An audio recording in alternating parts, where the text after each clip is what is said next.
receive the kingdom prepared for you from the beginning of the world. Eternal rest grant unto him, O Lord. May the perpetual light shine on him. Amen. Mrs. Blake wishes to thank all of you for coming.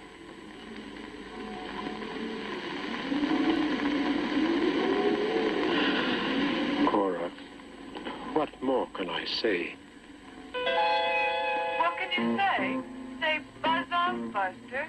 A working girl's got enough problems without a jerk like you around. Oh, you're pretty rough on him, Cora. Yeah, well, the only way to deal with a heel is to step on him.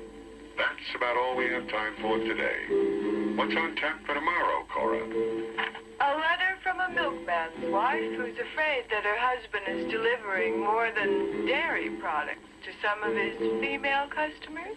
Tune in tomorrow for Cora Blake. Oh, at times, it's hard to believe she's the same woman. I know what you mean, Lieutenant. On the radio, she's a gum-snapping, hard-nosed broad. And yet when you see her and meet her, she's like a real lady. Like she was a queen or something. Which one do you think she is, Sweeney? My money's on the lady. I'll bet that dear Cora business is just an act. 500,000 radio listeners. Another million who read her in the newspaper every day. That's quite an act. Also quite a list of suspects. Yeah, and out of all of them, all you gotta do is find the one nut that tried to kill her husband. And the one who wants to kill her. Mrs. Blake? In the spring of the year 1769, Lord Chesterfield, in a letter to his daughter, wrote, "All I desire for my own burial is not to be buried alive." Cora Blake's husband was quite dead for his funeral. He came to be that way rather suddenly. It seems that someone wired 4 sticks of dynamite to the ignition of his car. What worries Cora is she knows that the deadly surprise was really meant for her.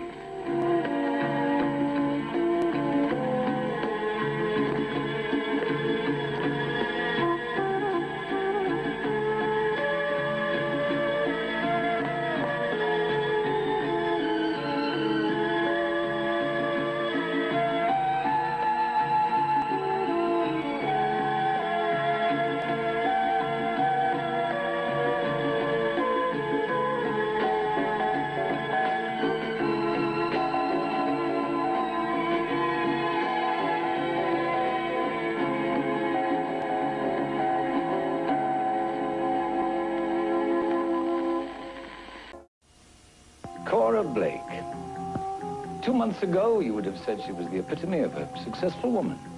She had a happy marriage to a handsome, socially prominent husband, a man many people felt was one day ticketed for a political career.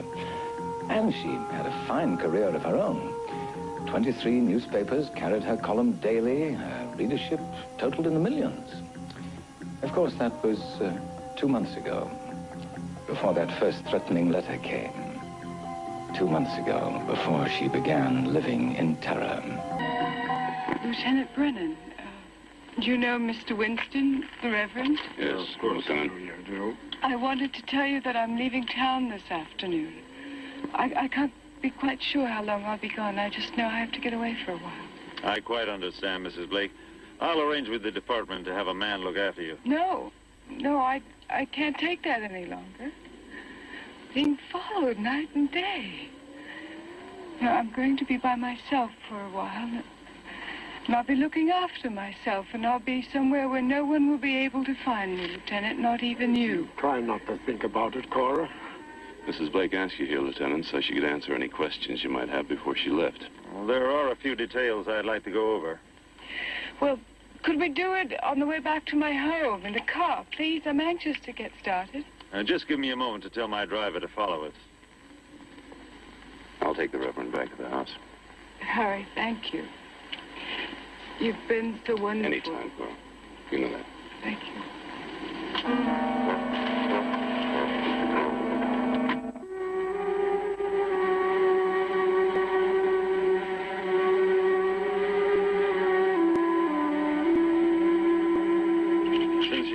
Besides the first two threatening letters, we only had the last one to work from. That would seem reasonable. Yeah, I guess it would. In any case, we've had our lab people use that last letter to try and simulate the first two. Would you take a look at this? How close does that come to resembling the first letter? I can't be sure, Lieutenant. It's sloppier, I think. Well, how about this one? I can't be sure. Mrs. Blake, anything you remember could be very important. Lieutenant, for the last 3 weeks, you and your men have been asking the same stupid questions. And all that has changed is that my husband has been killed in an explosion in a car that was meant for me. Perhaps Mr. Winston can help. You did say he read both letters before they were thrown away. Yes, yes. Look, I know you and your men are doing as much as you can. I'm sorry. Your husband was a fine man. The fact that he was murdered practically under our official noses does not sit well with me either. Oh, it was a fair remark, Mrs. Blake. You're an honest man, Lieutenant. Carryover from my childhood. It was the only luxury my family could afford. I always thought that honesty was a virtue. Only to the wealthy. To the poor, it's always a luxury. A luxury of the soul, you might say.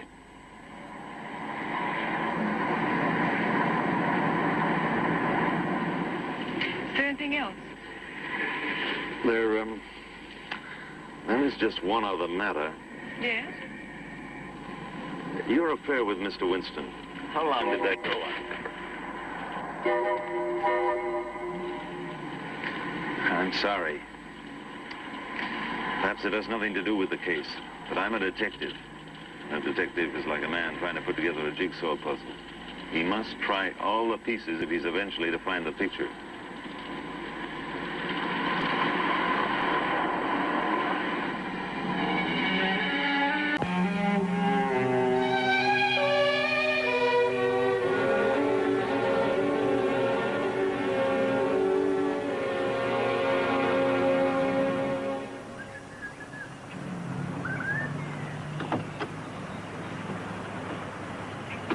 John was out of the country. He traveled quite a bit last year. I was putting in long hours at the paper and starting my radio show. And, well, Harry's always been a close friend. One night, it just happened. It only lasted a month. Until your husband returned to this country? No, Lieutenant. Until I realized how much I really loved John.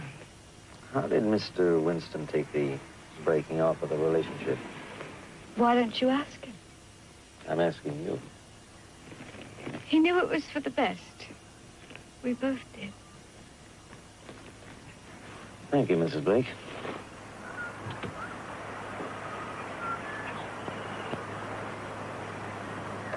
I loved my husband, Lieutenant. I believe you. Mrs. Blake, I do wish you'd change your mind about the department having a man look after you. Lieutenant, somewhere in my 1.5 million happy readers is a maniac who wants to kill me. I wake up in the morning afraid. I go to sleep at night afraid. And right now I'm afraid to go into my own house. But I will, because I know that in less than 30 minutes I shall be changed and packed and on the road. Away from you, and away from here, and away from this whole horrible nightmare.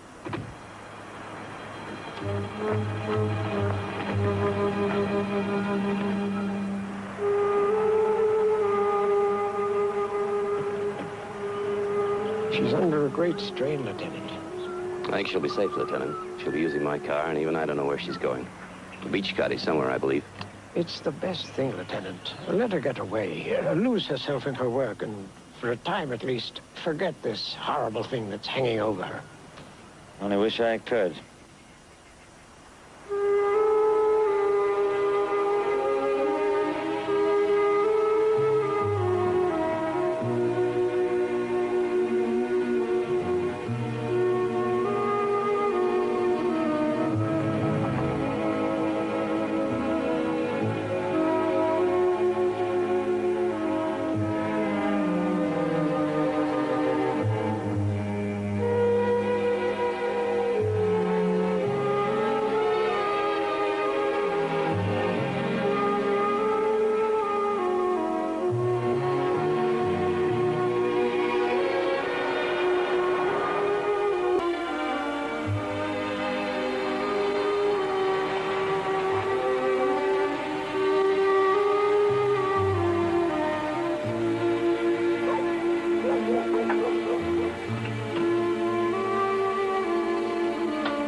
Dear Cora column, Tuesday the 22nd.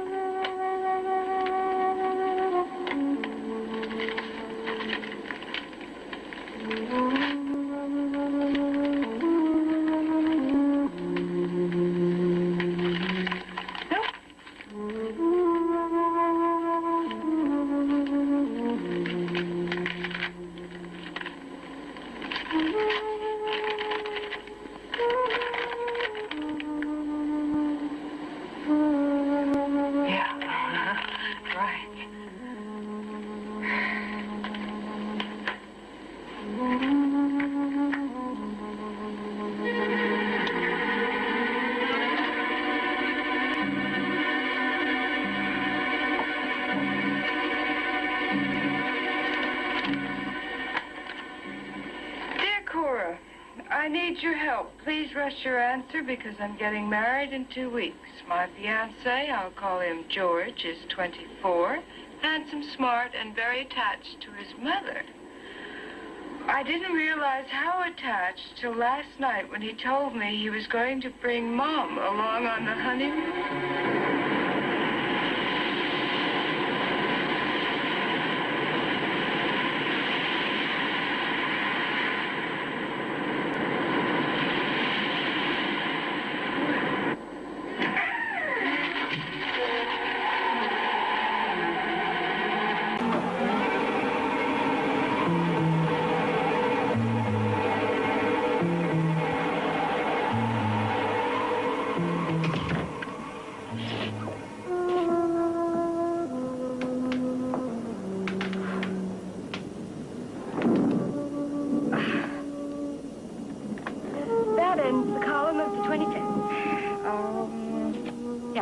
Starts the column of Saturday the 26th.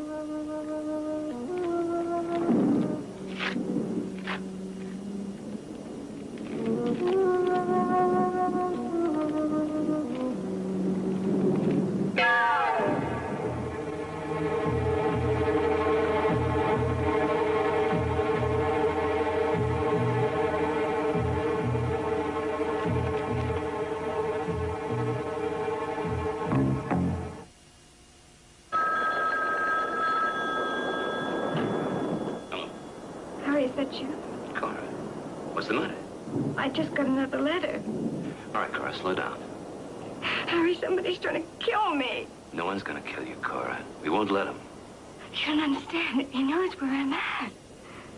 That's impossible. Not even I know where you are. How can... By the sea, by the sea, by the beautiful sea, you're gonna die, die, die. That's how it reads. Then you are at a beach cottage. My brother's place at South Point. That's still impossible. Cora, I want you to calm down a moment. Think. Look, I'm as calm as I can possibly be. Do you have the envelope the letter came in? Yeah, it's around here somewhere. Okay. Now put on the phone and go find it. All right.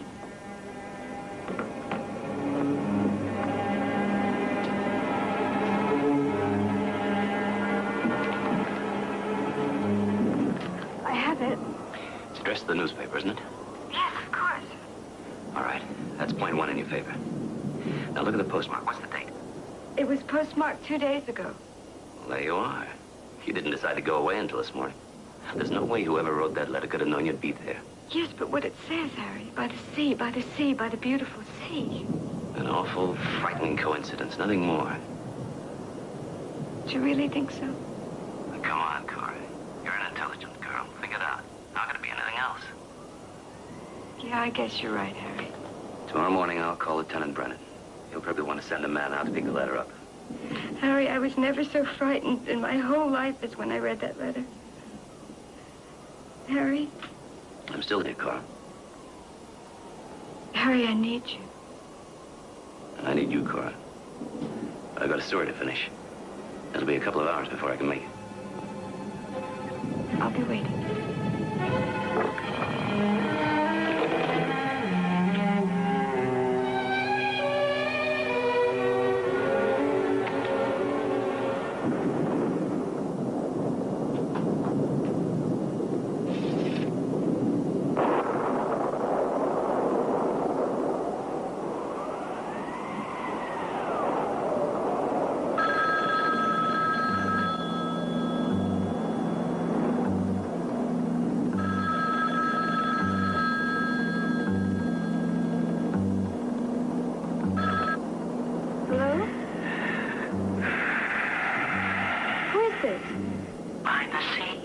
sea, by the beautiful sea. You're gonna die, die, die, dear Cora.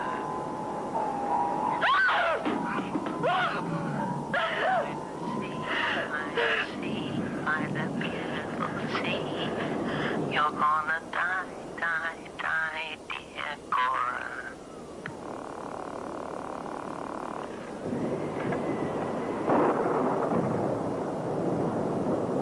Operator. Operator, this is an emergency. Operator.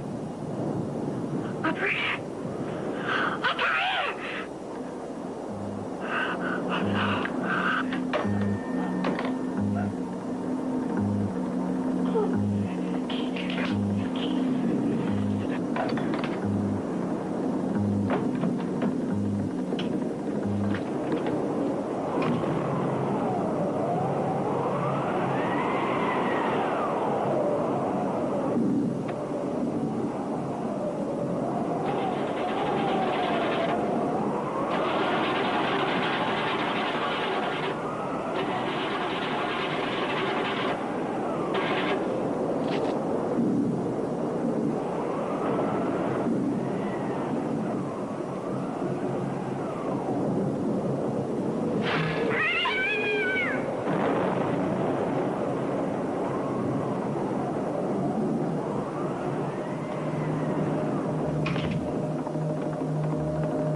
What's come over Somebody's trying to kill me. It's okay, baby. No, Harry, somebody's trying to kill me. Somebody's been trying to kill you for weeks. No, Harry, it's not like it was before.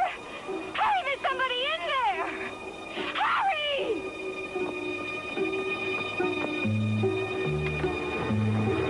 Don't go any further, Harry. Cora, you've got to get a hold of yourself. No, it's different. Don't you understand? No, I don't. Harry, it's not like it was before. What is it? Because I'm the one who sent those other letters. I killed John.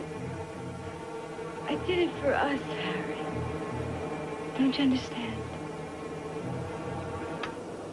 Yes, Mrs. Blake. I'm afraid we do understand. But until tonight, we had no way of proving it. That's why, with the help of Mr. Winston and a little aid from the Postal Department, we sent you that last letter you received tonight. Harry, I did it for us. No, Cora.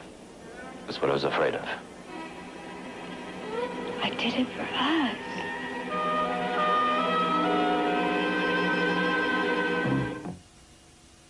Cora Blake. 2 months ago, you would have said she was the epitome of a successful woman. She had a happy marriage to a handsome, socially prominent husband, a man many people felt was ticketed for a political career. And she had a fine career of her own. 23 newspapers carried her column daily. Her readership ran into millions. Of course, that was 2 months ago, before she murdered her husband. Some people, it seems, are never satisfied. Oh, later she'll say that her husband was a brute, that his lovemaking was ugly, and later still, a gentle wisdom will descend on her.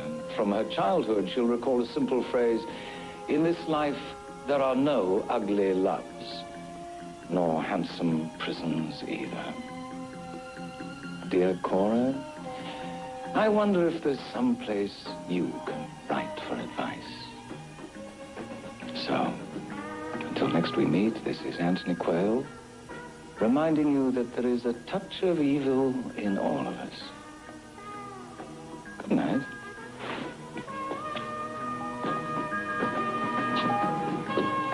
Pleasant dreams.